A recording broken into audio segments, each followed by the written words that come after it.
ഈ ലോകത്തിൽ ഭർത്താക്കന്മാർ പല കാറ്റഗറിയുണ്ട്. ഇപ്പോൾ നമ്മൾ ഈ പോസ്റ്ററിൽ കാണുന്നത് ഭാര്യയെ കൊണ്ട് എല്ലാ പണിയും എടുപ്പിക്കുന്ന ഒരു ഭർത്താവിനെയാണ് കാണുന്നത്. ഭാര്യ ഒരുപാട് ബാഗുകൾ ചുമന്നിരിക്കുകയാണ്. ഒന്ന് വീട്ടുജോലി, രണ്ട് മക്കളോടുള്ള ഉത്തരവാദിത്വം, വരുമാനത്തിന് വേണ്ടിയിട്ടുള്ള ജോലി, അതുപോലെ വൈകാരികമായിട്ടുള്ള പിന്തുണ, പിന്നെ അവരുടെ ഒക്കത്ത് ഒരു കുഞ്ഞുവാവയുണ്ട്. എന്നാൽ ഭർത്താവ് എന്ന് പറയുന്നവൻ പുറകെ ഒരു സ്മാർട്ട് ഫോണും ഏന്തിക്കൊണ്ട് ഒരു ജ്യൂസിൻ്റെ ഒരു കപ്പും പിടിച്ചുകൊണ്ട് വരികയാണ്. അപ്പോൾ ആ പോസ്റ്ററിൽ പറഞ്ഞിരിക്കുന്നത് ഇങ്ങനെയാണ്: ഭാര്യ നമ്മുടെ വേലക്കാരിയല്ല, നമ്മുടെ അമ്മയല്ല, നമ്മുടെ ഡോക്ടറല്ല, നമ്മുടെ ഭാര്യയാണ്. എപ്പോഴും തുല്യമായിട്ട് അവരെ കാണണം. അപ്പോൾ ഇങ്ങനെ കാണാത്ത ഒരുപാട് ഭർത്താക്കന്മാർ നമ്മുടെ കേരളത്തിൽ ഉണ്ട്.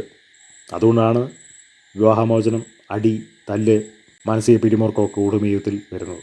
പലരും വിവാഹം കഴിക്കുന്നത് പല കാരണങ്ങൾ കൊണ്ടാണ്. ചിലവർ പ്രായമുള്ള അച്ഛനമ്മമാരെ നോക്കാൻ വേണ്ടിയിട്ട് വിവാഹം കഴിക്കുന്നവരുണ്ട്. വീട്, സ്വത്ത്, മുതലൊക്കെ നോക്കാൻ വേണ്ടിയിട്ട് വിവാഹം കഴിക്കുന്നവരുണ്ട്. ഭർത്താവിൻ്റെ ശാരീരിക ആവശ്യങ്ങൾ മാത്രം നിറവേറ്റാൻ വേണ്ടിയിട്ട് വിവാഹം കഴിക്കുന്നവരുണ്ട്. ഒരു പാർട്ട്ണറെ മാത്രം കിട്ടാൻ വേണ്ടിയിട്ട് വിവാഹം കഴിക്കുന്നവരുണ്ട്. പലർക്കും വിവാഹം കഴിക്കുന്നതിൻ്റെ ഉദ്ദേശം എന്തെന്ന് പോലും അറിയില്ല.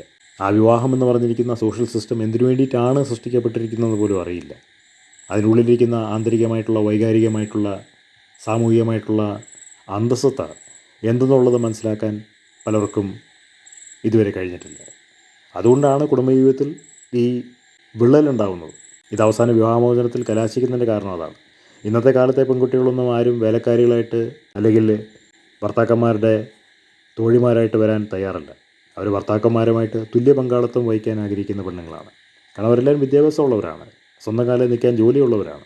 അവരെയൊന്നും ഒന്നു പറഞ്ഞാൽ തല്ലാനോ ഇടിച്ചു താത്തി സംസാരിക്കാനോ കളിയാക്കാനോ പരിഹസിക്കാനോ ഒന്നും കഴിയില്ല. ഇനി അഥവാ അങ്ങനെയൊക്കെ ചെയ്തെന്ന് പറഞ്ഞാലും അവരിതങ്ങനെ കേട്ടുകൊണ്ടിരിക്കുന്ന ഒരു പ്രവണത ഇന്നത്തെ കാലത്തെ പെൺകുട്ടികളുടെ കയ്യിൽ ഇല്ല.